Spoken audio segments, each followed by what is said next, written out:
আসসালামু আলাইকুম বন্ধুরা, আশা করি আপনারা সবাই ভালো আছেন। আমরা অনেক ভালো আছি। আজকে শুক্রবার দিন বাসায় কি হবে? কাচ্চি বিরিয়ানি হবে।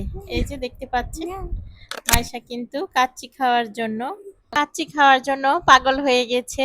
এই যে কাচ্চি খেতেই হবে, মিস নাই। তাহলে এই যে বাসমতি চাউলটা আমি ভালো করে ধুয়ে এখন কিন্তু দিয়ে দিচ্ছি। এখানে দারচিনি, এলাচ, লবণ সবকিছু দিয়েছি, দিয়ে দিলাম পানির মধ্যে ছেড়ে।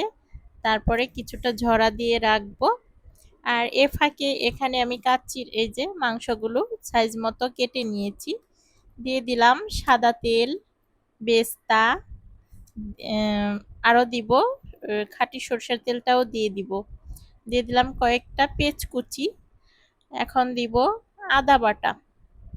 আদা বাটাটা একটু 2-3 চামচ দিব। 2 চামচ দিয়েছি, আরেক চামচ দিয়ে দিই। এই যে, আর সাথে দিচ্ছি কাঁচামরিচ ব্লেন্ডার করা। বিরিয়ানিতে তো কাঁচামরিচটা একটু ব্লেন্ডার করেই দিতে হয়। পরে আবার একটু 2-1টা আনাম দিয়ে দিব, দেখতে পাচ্ছেন।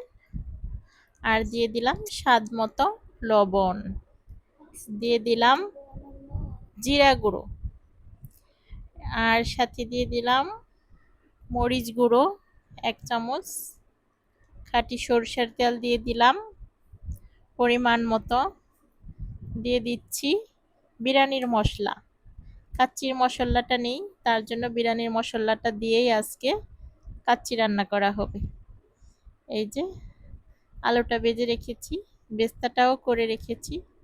এখন সুন্দর করে হাতে মাখিয়ে নিব, সেই করি মাংসটাকে হাতে মাখিয়ে ভালো করে। এই যে কিছুক্ষণ পরই বসিয়ে দিচ্ছি। অল্প একটু হাত দিয়ে পানি দিয়ে দিলাম। এখন দিয়ে দিলাম টক দই। টক দইটাও কিন্তু হাতে বানিয়ে নিয়েছি। দিয়েছি 1 চামচ চিনি দিয়েছি, 1টা লেবু দিয়েছি, আর খাঁটি গাইয়ের দুধ দিয়েছি। এই হলো টক দই তৈরি করে নিয়েছি। মাংসটা কিন্তু কষানো শেষ। রাইসটাও কিন্তু আমি ঝরা দিয়ে রেখেছিলাম। এই যে এখন আমি এক এক করে রাইসটা, বেস্তাটা, আলুটা, মাংসটা দিয়ে দিচ্ছি। দেখতে থাকুন কিভাবে আমি আজকে কাচ্চিটাকে দমে বসাই। এভাবে মাংস, আলু, বেস্তা সব কিছুই দিয়ে দমে বসিয়ে দিব।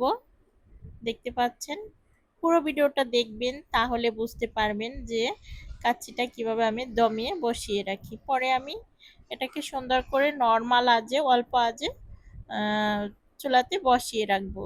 এটাকেই বলে দমে বসিয়ে রাখা। দেখতে পাচ্ছেন এক এক করে সব কিছুই দিয়ে দিচ্ছি।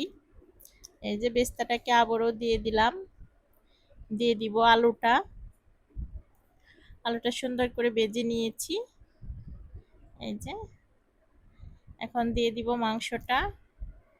গরুর মাংসটার সাইজটাও সুন্দর হয়েছে কাটা, আর কষানো খুবই সুন্দর হয়েছে। বলো। তো এটার গ্রানটা আমি নিচ্ছিলাম, তো তখন আমার খুব ভালো লাগতেছিল, মনে হচ্ছে এখনই খেয়ে ফেলি। তো এখনো খাওয়া যাবে না, এটা আমার আম্মু রান্না করতে থাকুক, তো আমি তখন খাবো। সবাই কিন্তু লাইক সাবস্ক্রাইব করবেন আমাদের ভিডিওতে। বলো, আম্মু বলো, এবার আমার আম্মুর কাছ থেকে একটু রিভিউ নিই। হ্যাঁ, সম্পূর্ণ হয়ে গেছে। এখন দমে বসিয়ে দিব। আস্তে আস্তে সুন্দর হয়ে যাবে বিরিয়ানিটা, কালারটাও খুব সুন্দর হবে। এই যে দেখতে পাচ্ছেন, এভাবেই বসিয়ে দিব। এই যে তারপরে অনেকটা পাতিলাটা ভরে গিয়েছিল, তার জন্য এই পাতিলে দিয়ে দমে রেখেছিলাম। এই যে নাড়াচাড়া করে নিয়েছি, দেখেন এমন সুন্দর ঝরঝরা হয়েছে, আর দেখতে খুবই সুন্দর হয়েছে। আর এ ফাঁকে আম্মা জান একটা সালাদ মাখা করেছে কাসন্দি দিয়ে। এই যে কাসন্দি দিয়েছে, শসা, লেবু, পেঁয়াজ, কাঁচামরিচ সব আছে। কাসন্দি দিয়ে সালাদটা খেতে খুবই ভালো লাগে। আপনারাও বাসায় করে দেখবেন, কাচ্চির সাথে এভাবে সালাদ মাখাটা সেই টেস্ট। সবাই ভালো থাকবেন, বাই বাই।